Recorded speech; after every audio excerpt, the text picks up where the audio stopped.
আস্তে নামা ভাই। তো রান্না শেষ, এখন এটাকে আবার বক্সিং করা হবে 4-5 দোকানের জন্য। এখান থেকে নেওয়া হবে প্রথম বেস, তারপর হচ্ছে দ্বিতীয় বেসটা আবার পরের কড়াই থেকে দেওয়া হবে।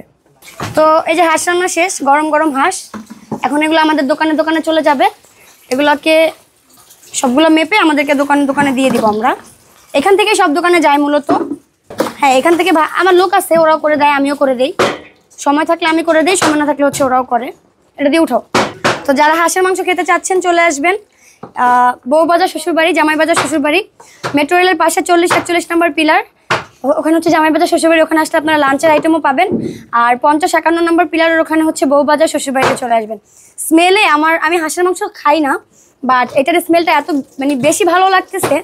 আমি রান্না করছি বলতে না, মানে স্মেলটা খুব সুন্দর আসছে। তো আপনারা একবার হলো আসবেন হাঁসের মাংসটা ট্রাই করতে, তারপর আপনারা নিজেরাই বলে যাবেন যে আমার রান্নাটা কেমন হয়েছে। খুব মন চাচ্ছে, বাট আমি আসলে হাঁসটা আমার পছন্দ না। এখানে যদি মুরগির মাংস হইতো স্টার্ট করে দিতাম খাওয়া।